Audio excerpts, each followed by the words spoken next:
When they took office, President Biden and House Democrats inherited a turning tide, an economy rebounding from the pandemic, and a country that was eager to unite. Today, however, it's a very different thing. It's difficult to imagine how much worse they could have botched our country's recovery.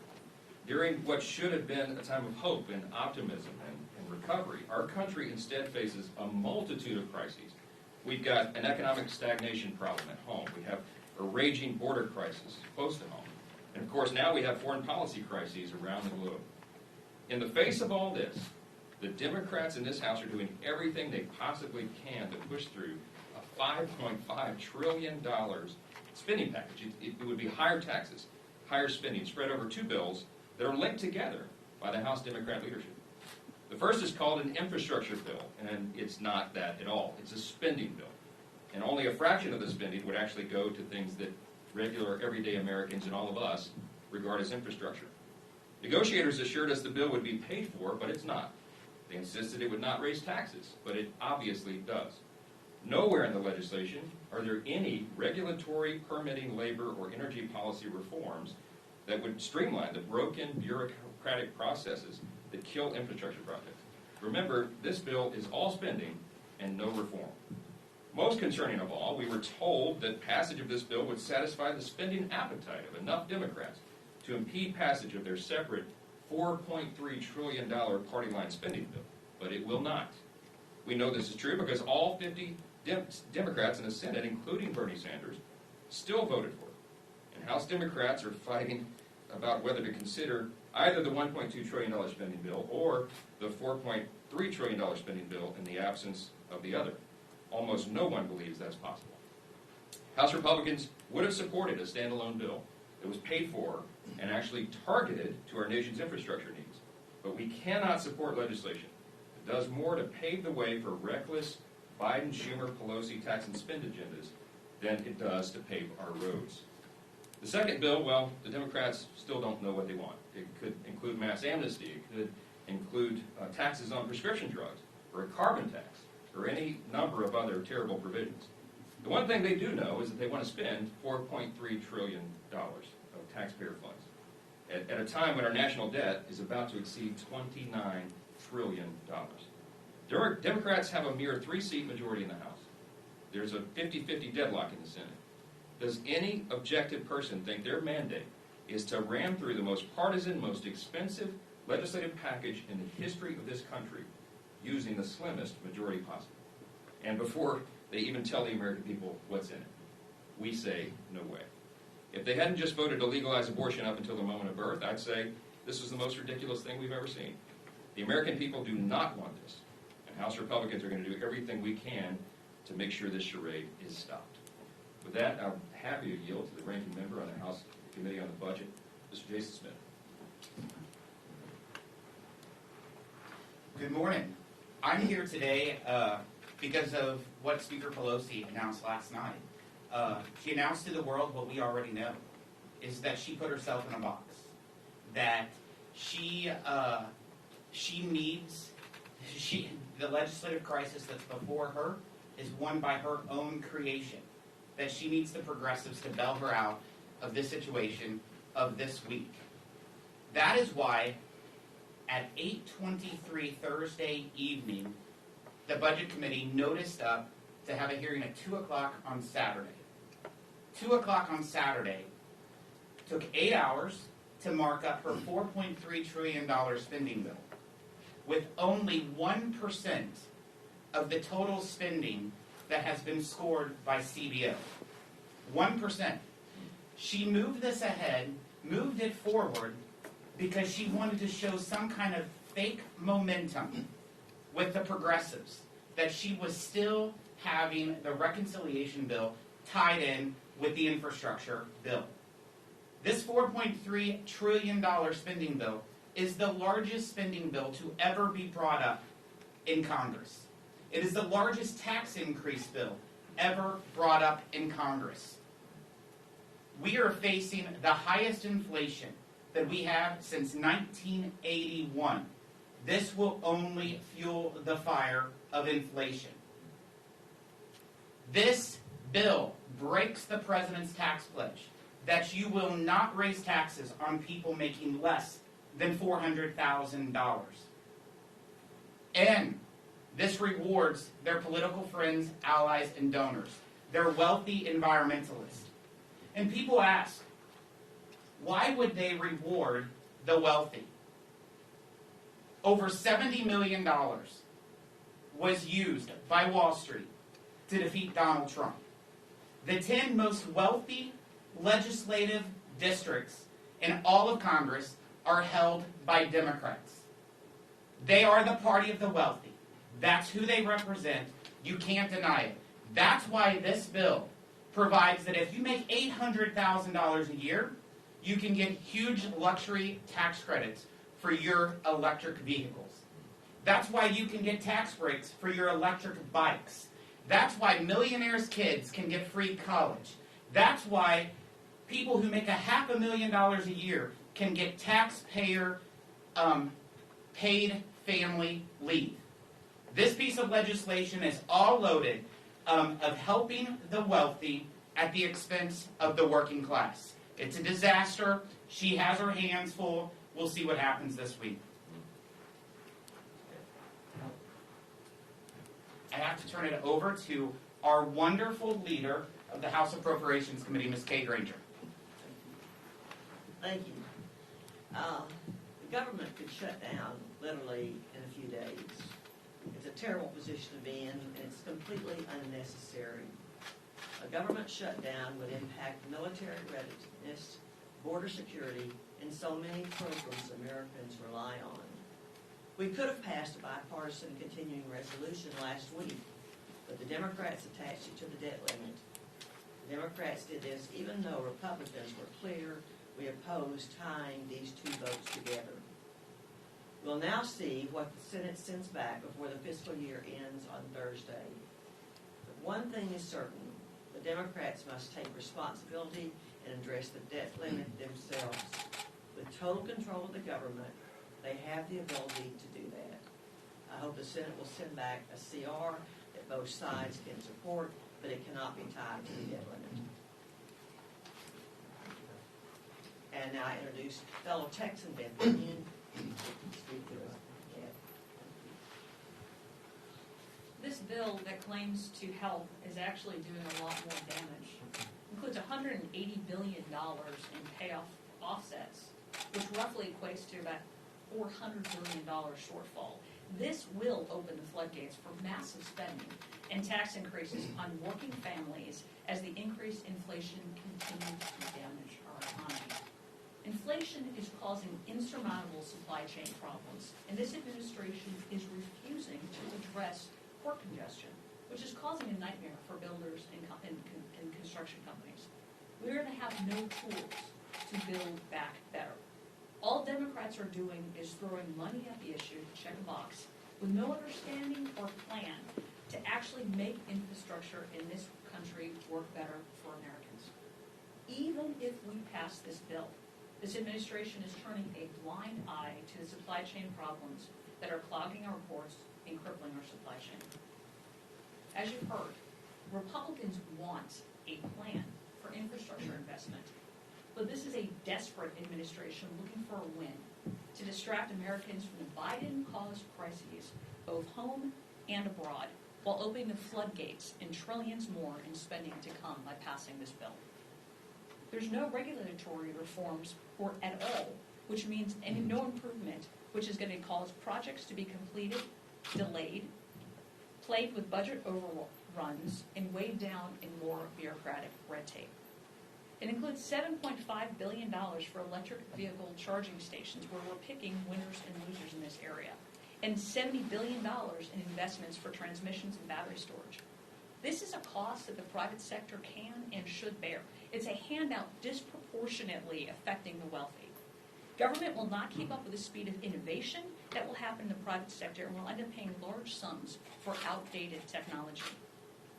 Probably the worst part of this bill is only $110 billion of the new spending in this package actually goes toward needed improvements in roads, bridges, and major projects that the American people generally consider infrastructure. In Texas 24, we need new bridges. We have to have work done on our highways. We need investment in our economy, which supports our airports. We do not need overpriced transportation vanity projects and unaccountable billions going to superfluous programs. We need real change and investment in the infrastructure that allows our economy to grow and thrive. Thank you. Good morning. This week, we're going to see an epic battle play out between free market capitalism and big government socialism. That's what's at stake. And clearly, when you see Speaker Pelosi's actions over these last few months, it's been to massively grow the size of government to appease her radical socialist base. And I think you're seeing the American people across the country express their anger and frustration because they're paying the cost of it already with higher inflation. Inflation's through the roof for so many things that people buy every day. Gasoline's up over 40%. When you go to the grocery store, you're paying 30 or 40% more. If you want to buy a new appliance for your house, you're going to wait months and months and still pay a higher cost for it. So President Biden's already broken his promise that his actions will not impact the paychecks of people making under $400,000 a year because the hardest working Americans and the lowest income Americans are the ones paying the biggest cost for the inflation already created by President Biden's failed agenda. And now they want to double down on it and put it on steroids. This will be inflation on steroids, tax increases like we've never seen before in the history of our country. The package that Speaker Pelosi is still trying to bring the bill to bring to the floor this week would be over $5.5 trillion of new taxes and spending, much of it added straight to the deficit, all under the name of leveling the playing field. Tell that to hardworking families who are already paying too much in taxes, who know that, for example, President Biden's energy tax in this bill, a tax on natural gas, is a new tax. It would hit the lowest income families the hardest. It would probably add about 14% to everybody's household electricity bills if they use natural gas. That is a violation of President Biden's promise to those workers, in many cases who make less than $50,000 a year. They're going to pay a higher cost for President Biden's agenda. We actually tried to take that tax out of the bill, and on a party line vote, every Democrat voted to continue charging new taxes to families on their electricity bills. It would hit hospitals too, increasing the cost of health care. We tried to protect hospitals from having to pay these higher taxes, which will be passed on to families in the form of higher health costs, which, by the way, would be another violation of President Biden's promises that your health care costs wouldn't go up.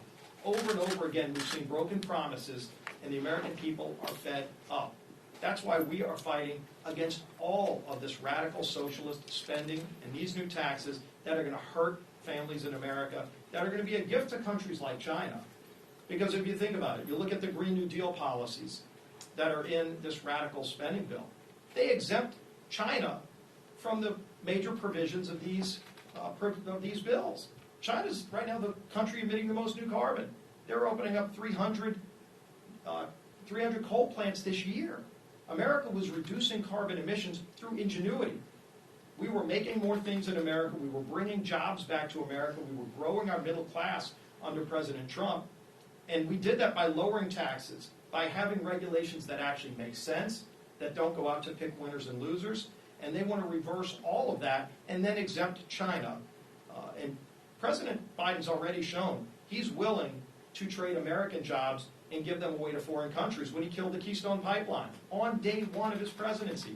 It's one of the reasons Americans are paying 40% more for gasoline at the pump, because President Biden's gone after American energy, but he hasn't gone after all energy. He was just a few weeks ago begging OPEC and Russia to produce more oil at the same time that he blocked American companies from producing oil here at home, where we actually have better environmental standards than in any OPEC country or in Russia.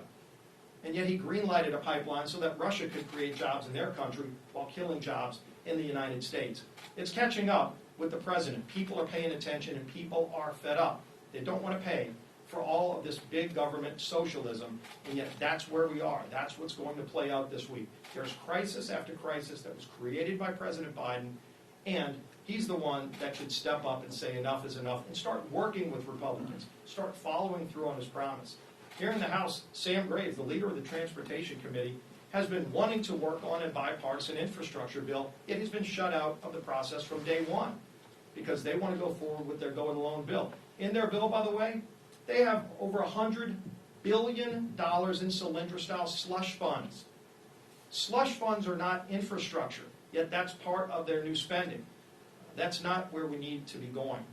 We should be focused on helping fight for those small businesses, for those families who are struggling. We should be focusing on lowering inflation, not spending trillions more dollars in new taxes and new spending that will only increase inflation and hit the lowest income families the hardest. So that's what we're going to be focused on this week. We're going to continue fighting for those hardworking families and against this big government socialist agenda. With that, I'd be happy to take some questions. Yeah. 2 questions. The first one is, would Republicans be willing to support a clean CR if it's decoupled from the debt ceiling? We tried to get the CR decoupled from the debt ceiling last week, as Kay Granger just talked about, and the leadership on the Democrat side had an important decision to make. They had some of the most radical elements of their far left that did not want Israel to get the replenishment of their Iron Dome missiles. This is a defensive system that was a partnership between the United States and Israel to help protect them against terrorist missiles coming into Israel, which, by the way, thousands of terrorist missiles came in from Gaza earlier this year. They needed to replenish those missiles, and that was in the bill. And their far-left radicals said, we don't want to support Israel and have that funding there, so take it out. We said we don't want the debt ceiling in there because we had agreed last year on budget numbers that paid for the relief packages under COVID done under President Trump. All of those were negotiated. They were all bipartisan, and they were all passed in a bipartisan way. This year, they've gone it alone on all their spending, and yet they want us to pay the debt for it. And so we said, you've got to pull out the debt ceiling, and we would support the rest of it.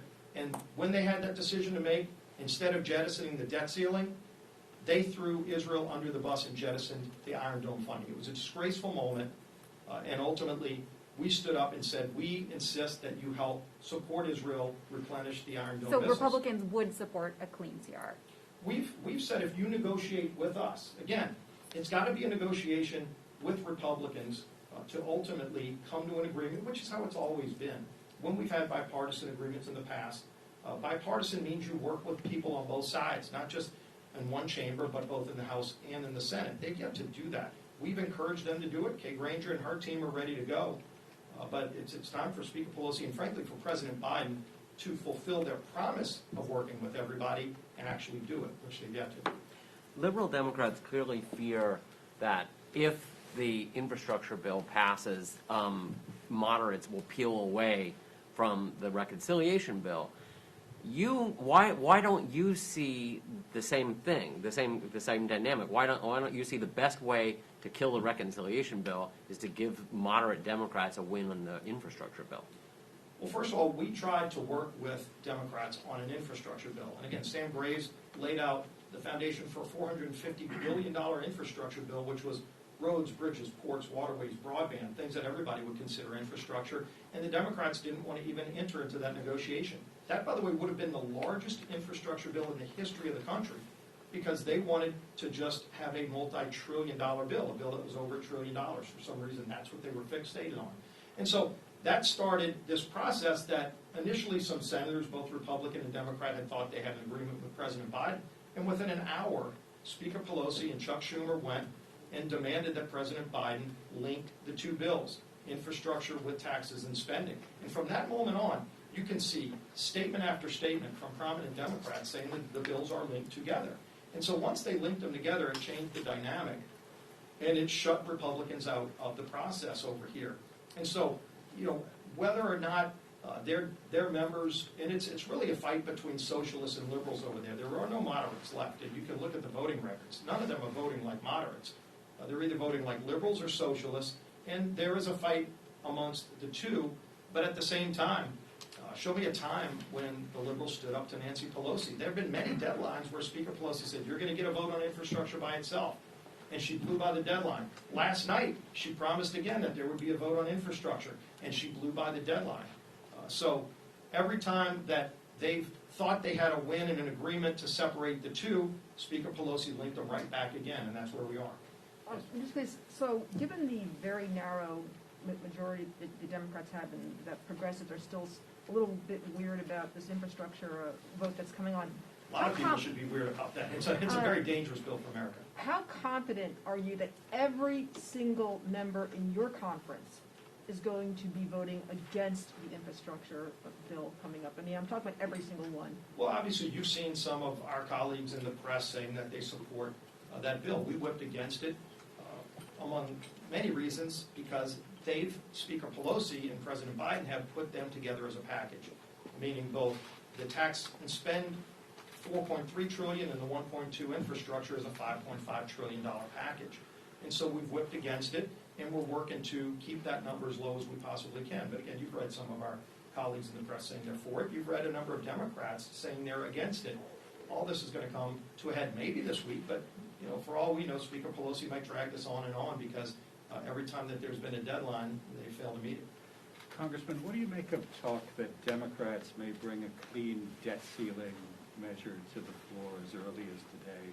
And if they do it, what outcome would you expect? Well, I spoke to the majority leader last week during our colloquy about this, and it seems like it's going to play out in the Senate right now because the bill that was sent over from the House includes the debt ceiling. It's very clear the Senate's not going to take up and pass that bill. They're going to have to do something different. But I think right now it's in the hands of the Senate to determine how they can get to an agreement.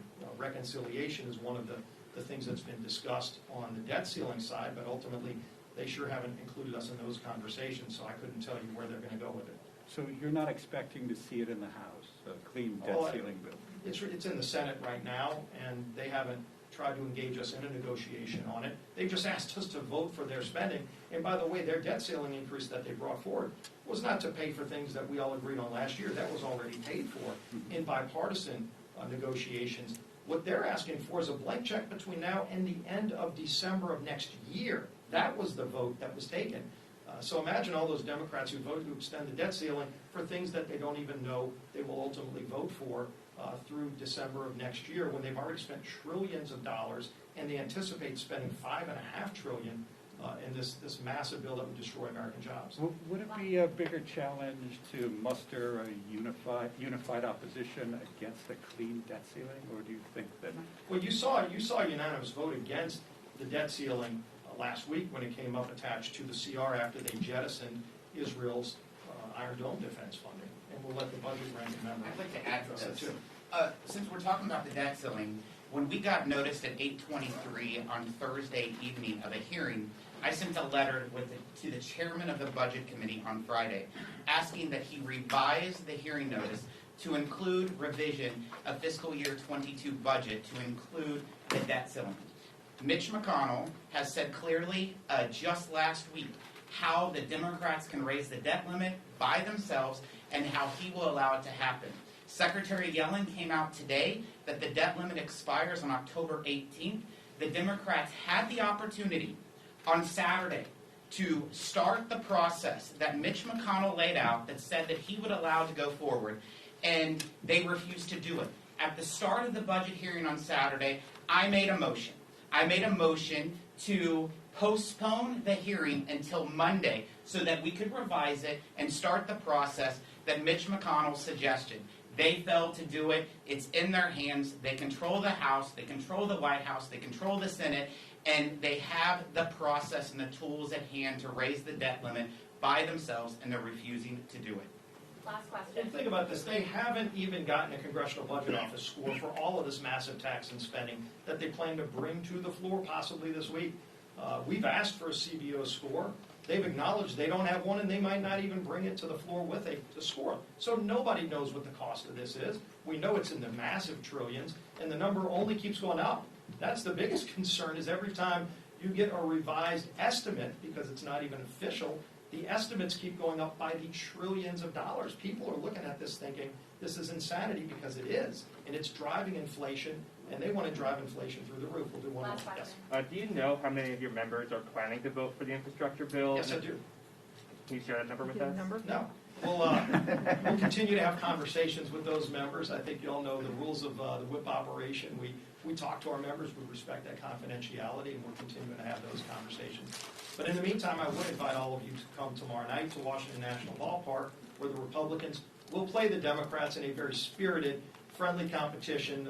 Over 26,000 tickets have already been sold, so I'm not sure how many the Nationals pull in, but we're going to be pulling in a large number, and we're going to raise about $2 million for local charities as we work to beat the Democrats on the baseball field tomorrow night in the middle of all of these other big contentious issues. So with that, thank you all, and see you in the ball field. What position will Marjorie Taylor Greene play?